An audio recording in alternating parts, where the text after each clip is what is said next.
Hello, আসসালামু আলাইকুম সবাইকে। আশা করছি আপনারা সবাই ভালো আছেন। টপ 100 প্যাশনের নতুন আরেকটি টিউটোরিয়ালে আপনাদের সবাইকে স্বাগতম। অনেক দিন ধরে আপনারা আমার কাছে জানতে চাচ্ছেন কিভাবে বালিশের কভার সেলাই করতে হয়। এটা অনেক ইজি জিনিস হলেও অনেকের কাছেও নাকি মাথায় ঢোকে না।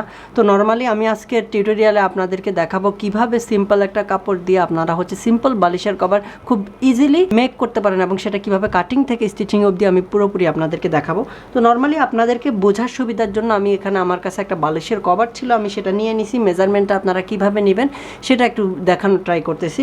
নর্মালি আপনার কাছে যদি বালিশ থাকে তাহলে বালিশ থেকে লম্বার দিকে আর চওড়ার দিকের মেজারমেন্টটা নেবেন। বাট আমার কাছে যেহেতু কভার আছে তার মানে হচ্ছে আমি এখানে অ্যাকুরেট সাইজটা পাবো। তো নর্মালি আমাদের এখানে বালিশের কভারের দুটো পাশ থাকে। দেখুন, বালিশের কভারের পাশে কিন্তু আলাদা করে আমরা একটা পাইপিনের মতো দিয়ে থাকি, ডাবল করে কাপড়টাকে সেলাই করে, যাতে কভারের বাহিরে সৌন্দর্যটা দেখা যায়। আর একটা পার্ট ছোট থাকে আর একটা পার্ট বড় থাকে। তো নর্মালি এটা হচ্ছে বালিশের কভার। এটার চারপাশে যে সেলাইটা আছে, এই চারপাশে সেলাইয়ের ভেতরের অংশটুকু কতটুকু আছে সেটা একটা মেজারমেন্ট করব। আই মিন দ্যাট লম্বাতে আমাদের এটা কতটুকু আছে, ভেতরের দিকে শুধুমাত্র 24 ইঞ্চির মতো এটা লম্বা আছে ভেতরের দিকে, আর এদিকে চওড়াতে আছে এটা 17.5 ইঞ্চির মতো।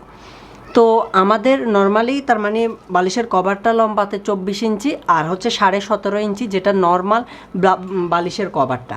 আর চারপাশে যদি আমরা পাইপিং দিতে চাই সেটা কত ইঞ্চি করে দিব সেটা কমপ্লিটলি আপনার উপরে, আপনি কতটুকু কাপড় থাকতেছে বা কতটুকু পরিমাণ ডাবল পাইপিং দিতে চাচ্ছেন সেটার উপর। তো আমরা নর্মালি যদি এখানে 1.5 ইঞ্চি করে একটা ফোল্ডিং করি তাহলে 3 ইঞ্চি কাপড় লাগবে।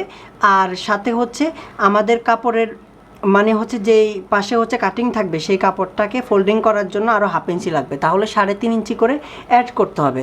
তো আমাদের যেটা বড় পার্ট সেটাতে আমরা এগুলো অ্যাড করব। নর্মালি আমরা বালিশের কভারটাকে কাটিং করার জন্য প্রথমে ছোট পার্টটা কাটিং করে নেব, যেটা ছিল পাশে 17.5 ইঞ্চি। তো এটাকে ছোট পার্ট, এটা দুই পাশে কিন্তু আরও 1/2 ইঞ্চি করে সেলাই যাবে, তাহলে আমাদের নর্মালি 18.5 ইঞ্চি এখানে কাটিং করতে হবে এক পাশে। আর লম্বার দিকে যদি 24 ইঞ্চি থাকে তাহলে আমাদেরকে এ পাশে 1/2 ইঞ্চি ওই পাশে 1/2 ইঞ্চি আমাদেরকে এভাবে সেলাই করতে হবে, তাহলে 25 ইঞ্চি কাটিং করতে হবে।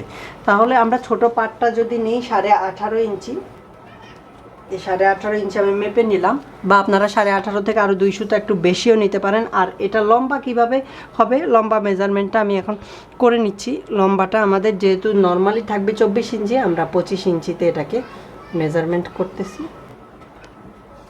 এই পাশ থেকেও ঠিক 25 ইঞ্চিতে মেজারমেন্ট করব, আর এদিক থেকেও আমি ঠিক 18.5 ইঞ্চিতে এটাকে মেজারমেন্ট করে নিলাম। এবার সবগুলো দাগকে আমি জয়েন্ট করে দিয়ে এবার এটাকে কাটিং করে নেব।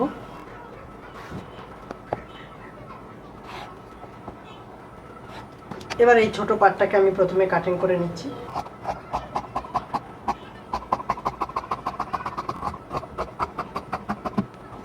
আমি এখানে একসাথে দুটো বালিশের কভার কাটিং করতেছি, ওই জন্য দুটো পার্ট করে কাটিং করতেছি। আপনারা যদি একটা বালিশের কভার কাটিং করেন একটা কাটিং করবেন, আর যদি প্রথমবার কাটিং করেন যদি কোনো সমস্যা থাকে বা বুঝতে অসুবিধা হয় তখন একটা করে কাটিং করবেন, পরবর্তীতে একটা ঠিক হলে এরপর আরেকটা কাটিং করতে পারবেন। তো এটা আমাদের ছোট পার্টটা। এবার এটার চারপাশে আমাদেরকে এবার যদি আমরা ফোল্ডিং দিতে চাই সেটার জন্য কাপড় বাড়তি করে নিয়ে তারপরে সেটা কাটিং করতে হবে। এখানে আমরা 1/2 ইঞ্চি করে সেলাইয়ের জন্য এক্সট্রা রাখছি, চারপাশেই 1/2 ইঞ্চি করে রাখা হয়েছে। আর এদিক থেকে আমাদের কাছে যে এক্সট্রা এই কাপড়টা বের হয়েছে, এই কাপড়টা দিয়ে আমরা এই পাশের নর্মালি কাপড়ের বালিশের ভেতরের দিকে এক্সট্রা কাপড় যেটা দেওয়া থাকে, যেটা বালিশটাকে না দেখা যাওয়ার জন্য যেটা দেওয়া হয়, সেই কাপড়টা দিব। তো এ পাশ থেকে এই কাপড়টাকে আমরা বের করে রাখলাম এদিকের জন্য, এটাকে ডাবল করে ঠিক সেমভাবে ছোট যে পার্টটা আছে এটা ঠিক সমানই এই কাপড়টাকে কাটিং করলাম। এটাকে আপনি চাইলে চিকনও দিতে পারেন, বাট আমি নর্মালি বলবো আপনার যতটুকু মনে হয় যে না দিলে বালিশটাকে দেখা যাবে না, কমপ্লিটলি সুন্দরভাবে থাকবে, সেইভাবে দিতে পারেন। যেমন আমার কাছে এখানে যে বালিশের কাভারটা ছিল এটাতে নর্মালি এই কাপড়টা অনেক ছোট দেওয়া আছে। তো আমি এইভাবে ছোট দিলে দেখা যায় বালিশটা দেখা যায়, ওই জন্য যাতে বালিশটা দেখা না যায় ওই জন্য আমি বড় করে দিছি। যতটুকু কাপড় আছে ঠিক কাপড়ের উপর নির্ভর করবে। তো ছোট অংশটা তো আমাদের কাটিং শেষ। এবার আমরা বড় অংশটা কাটবো। এই যে কাপড়টা আছে এটাকে আমরা ডাবল ভাঁজ দিয়ে নিচ্ছি। তো ছোট পার্টটা নর্মালি আমাদের এখানে ছিল 18.5 ইঞ্চি। তো যেহেতু এক এক পাশে ফোল্ডিং করার জন্য আমাদেরকে 3.5 ইঞ্চি করে এক্সট্রা রাখতে হবে, তাহলে দুপাশে ফোল্ডিং করার জন্য আমাদেরকে এ পাশে 7 ইঞ্চি এক্সট্রা রাখতে হবে। তাহলে এবার আমরা 7 ইঞ্চি এক্সট্রা নিয়ে ছোট পাশের ছোট অংশে কতটুকু আছে সেটা মেজারমেন্ট করব। তার মানে এখানে এক পাশে লাগবে 25 ইঞ্চি, আর লম্বার দিকে যে মাপটা ছিল আমরা 25 ইঞ্চি কাটিং করছিলাম সেটার সাথে আমরা আরও 7 ইঞ্চি অ্যাড করলে হবে 32 ইঞ্চি। তাহলে লম্বার দিকে আমাদেরকে কাটিং করতে হবে 32 ইঞ্চি। তো লম্বা এই কাপড়টা কতটুকু আছে সেটা আমরা মেজারমেন্ট করে নিচ্ছি। বরাবর 32.5 ইঞ্চি আছে, হাফ ইঞ্চি কম বেশি কিছু হবে না। তো আমরা হাফ ইঞ্চি বরাবর যেটা আছে সেটা রেখে দিচ্ছি। আর পাশের দিকে এই কাপড়টা আমাদেরকে কাটিং করতে হবে 25.5 ইঞ্চি। তো এখানে কাপড়টা কতটুকু আছে সেটা এই যে দেখাচ্ছি। এখানে বরাবর 25 ইঞ্চি আছে, এই পাশে হাফ ইঞ্চি একটু কম আছে। তো আমাদেরকে মানে ফোল্ডিংটা একটু কম করতে হবে ছোট অংশটার উপরে। এই কাপড়টাকে আমি জাস্ট হচ্ছে এটাকে সমান করে নিয়ে এবার জাস্ট পাশটাকে সমান করে নিচ্ছি।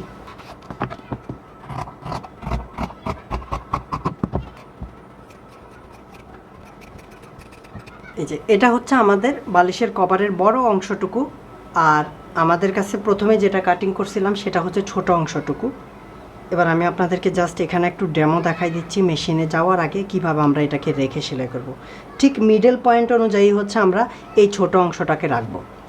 ঠিক মিডল পয়েন্ট অনুযায়ী ছোট অংশটাকে রেখে এটার ঠিক নিচের দিকে আমরা হচ্ছে এই অংশটা একসাথে দিয়ে দিব। দেওয়ার পরে এই পাশে আমাদেরকে যে কাপড়টা আমরা এক্সট্রা নিয়েছিলাম এই কাপড়টা এই দিক থেকে ফোল্ডিং করব এই পাশেরটা, আর এ পাশেরটা আমরা এদিক থেকে ফোল্ডিং করব, আর ঠিক এ পাশেরটা এই দিক থেকে ফোল্ডিং করব। মোট কথা হচ্ছে চার পাশের কাপড়টাকে আমরা চার পাশ থেকে ফোল্ডিং করে নিয়ে এই বালিশের কভারটা সেলাই করব। বাদ বাকি অংশটুকু আমরা মেশিনে দেখব। আপনারা সাথেই থাকুন এবং দেখতে থাকুন ভিডিওটাকে না টেনে। ভালো লাগলো অবশ্যই লাইক করে তারপর দেখতে থাকুন। সো গাইজ, আমরা বালিশের কভারটা কাটিংয়ের পরে এটাকে নিয়ে মেশিনে চলে আসলাম। মেশিনে আসার পর যেহেতু কাটিংয়ের সময় আপনাদেরকে দেখাইছিলাম এখানে তিনটা অংশ আছে, একটা বড় অংশ, একটা মিডিয়াম, আর একটা হচ্ছে একদম ছোট অংশটা। যে ছোট অংশটা আছে এই ছোট অংশটা যেহেতু ভেতরের দিকে একটা অংশ খোলা থাকবে ওই জন্য আমরা একটা পাশে এটাকে হাফ ইঞ্চি পরিমাণ বা হচ্ছে কোয়ার্টার ইঞ্চি পরিমাণ ধরে এটাকে একটা ফোল্ডিং করে নিচ্ছি।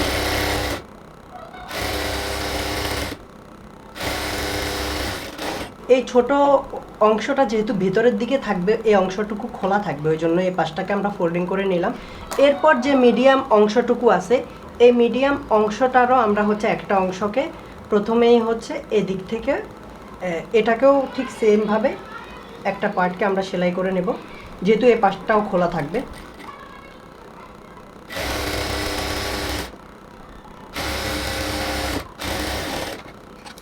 তো দোনোটা অংশের দুটা পার্ট আমরা সেলাই করে নিছি। এবার জাস্ট আমাদেরকে এটাকে এই বড় পার্টটার উপরে রাখতে হবে। এই বড় পার্টটাকে প্রথমে আমরা খুব সমানভাবে স্প্রেড করে রাখতেছি। এবার যে দিক থেকে আমরা যে এই যে মিডিয়াম অংশটুকু এটাকে যেভাবে সেলাই করছিলাম সেলানোর অংশটুকু নিচের দিকে রেখে মানে যাতে ওটা বাহিরের দিকে দেখা না যায়, তারপরে হচ্ছে কাপড়টাকে আমরা এখন স্প্রেড করব একদম ঠিক মিডল অনুযায়ী। এই বড় কাপড়টার ঠিক মিডল অংশ অনুযায়ী আমরা হচ্ছে এই কাপড়টাকে স্প্রেড করে রাখবো যাতে কোনো দিকে কম বেশি না হয়, সেটা একটু খেয়াল রাখবেন।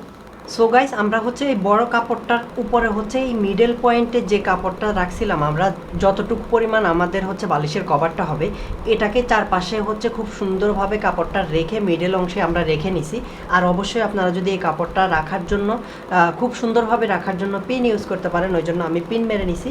এবার আমরা হচ্ছে এই যে ছোট কাপড়টা হচ্ছে আমরা রেডি করে রাখছিলাম যে এই কাপড়টা আমরা নর্মালি বালিশের কভারের ভেতরে দিব, যাতে এই দিকে যখন আমরা বালিশের কভারের মুখটা রাখবো যখন এই কাপড়টা দিয়ে দেওয়ার কারণই হচ্ছে যাতে বালিশটা বাহির থেকে দেখা না যায়। তো ওই জন্য আমাদেরকে নর্মালি যে কাজটা করতে হবে এই কাপড়টাকে আমরা নর্মালি এটার নিচে দিব।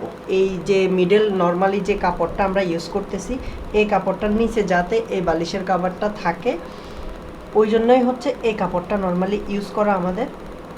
তো এই কাপড়টাকে সমানভাবে সুন্দরভাবে রেখে এরপর হচ্ছে এই কাপড়টা দিয়ে আমরা হচ্ছে টান দিব। আর এটা যাতে সুন্দরভাবে এই ঠিক সেম নিচের কাপড়টার মতোই সমান সমান হয় সেটা একটু খেয়াল রাখতে হবে। তো বরাবর অনুযায়ী আমি রাখতেছি এই কাপড়টাকে। এরপর হচ্ছে এদিকে পিন মেরে নিলাম। এরপর ঠিক সেমভাবে অপর পাশেও কাপড়টাকে সমানভাবে রাখবো। রাখার পর হচ্ছে এই পাশেও আমি আরেকটা পিন মেরে নিচ্ছি। এবার আমরা বালিশের কাপড়টাকে সুন্দরভাবে রাখার পরে এবার এক পাশ থেকে সেলাই স্টার্ট করব। আর যেহেতু এই কাপড়টাকে আমরা ডাবল করে সেলাই করতে পারবো, প্রথমে একটা ফোল্ডিং ধরবো, ফোল্ডিং ধরার পরে এই কাপড়টাকে আমরা এক পাশ থেকে সেলাইটা স্টার্ট করতেছি।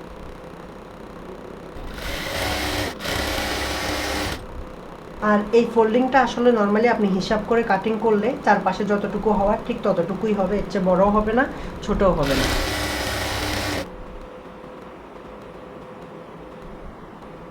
এই যে আমরা এই দিক থেকে এই কাপড়টাকে সুন্দরভাবে ফোল্ডিং করে প্রথমে হালকা একটু ফোল্ডিং করলাম 1/2 ইঞ্চির মতো। এরপর হচ্ছে এইটা যাতে নর্মালি এই দোনোটা কাপড়কে কাভার করে সেটা একটু খেয়াল রাখবেন। এই ফোল্ডিংটা কাভার করার পর এই দিকে কর্নারের দিকে যে কাপড়টা আছে এই কাপড়টাকে আমরা এই দিক থেকে জাস্ট হচ্ছে কি বলা যায়, এটাকে এদিক থেকে ফোল্ড করে নিলাম। এই কর্নারটাকে খুব সুন্দরভাবে ধরার পর আমরা এটাকে ঘুরাই নিলাম। ঘুরাই নেওয়ার পর এই পাশে হচ্ছে এবার আবার এদিক থেকে এই কাপড়টাকে ফোল্ড করে সেলাই করে আসবো। আরেকটা কথা, এই কাপড়টাকে সেলাই করার সময় কোনোভাবেই কাপড়কে টেনে সেলাই করা যাবে না, কারণ টেনে যদি কাপড়টা সেলাই করেন তখন দেখা যাবে এই কাপড়টা বাঁকা হয়ে যাবে, তখন প্রবলেমটা একটু দেখা দেওয়ার সম্ভাবনা থাকবে। তো আমরা সেলাই করতে করতে আস্তে আস্তে পিনগুলোকে খুলে নিচ্ছি। আর পিন লাগানোর একটাই সুবিধা, আপনি যখন পিন লাগাই নেবেন তখন নিচের কাপড়টা নড়ে যাওয়ার কোনো রকম কোনো সম্ভাবনা থাকবে না এবং আপনিও খুব সুন্দরভাবে সেলাই করতে পারবেন। এই দিকের কাপড়টাকে আমরা সুন্দরভাবে এটাকে মানে ফোল্ডিং করার পর এই দিকটাকে জাস্ট একটু সৌন্দর্য ডিজাইনের জন্যই হচ্ছে এই দিকটাকে আমরা আবার ফোল্ড করে নিলাম। ওকে, এবার আবার ঠিক এদিক থেকেও আমরা আবার ফোল্ডিং করে সেলাই করে আসবো। এরপর এদিক থেকে জাস্ট আস্তে আস্তে ধরে ধরে সেলাইটা করতেছি আমরা। আর এদিকের কাপড়টাকে কোনোভাবেই টানা যাবে না, তাহলে একটা কাপড় তেরসা হয়ে আসবে, ফিনিশিংটা সুন্দর হবে না। তো এই পার্টটা কমপ্লিটলি শেষ করার আগে আর এদিকে ফিনিশিংয়ের জন্য আমরা অবশ্যই এই কাপড়টাকে সুন্দরভাবে ফোল্ড করে নিই। ওকে, তো এতক্ষণ হচ্ছে আমরা এই কর্নারগুলো একটাও সেলাই করে নিই। এবার এই কর্নারগুলোকে আমরা ডাবল সেলাই দিয়ে দিচ্ছি, একদম কর্নার পর্যন্ত সেলাই এসে আবার জাস্ট আমরা ঘুরাই নিচ্ছি। ঘুরাই নেওয়ার পর এবার এই সেলাইটা আমরা হচ্ছে আরেকটু বাহিরে দিয়ে দিব, যাতে 2 সুতা পরিমাণ আন্ডার বাহিরে থাকবে এই সেলাইটা। পুরোটার মধ্যে আরেকটা ডাবল সেলাই দিয়ে দেব ঘুরিয়ে। বেশি দূরে না, আমি কিন্তু প্রায় 2 সুতা পরেই হচ্ছে এই সেলাইটা দিচ্ছি, তো আপনারাও ঠিক সেমভাবেই সেলাইটা দেবেন। অনেকে একটা সেলাই দিয়েই ছেড়ে দেয়, বাট আমি ডাবল সেলাই দিতে পছন্দ করি যাতে জিনিসটা একটু বেশি ডিউরেবল হয় আর যাতে লং টাইম ইউজ করা যায়, ওই জন্যই আর কি।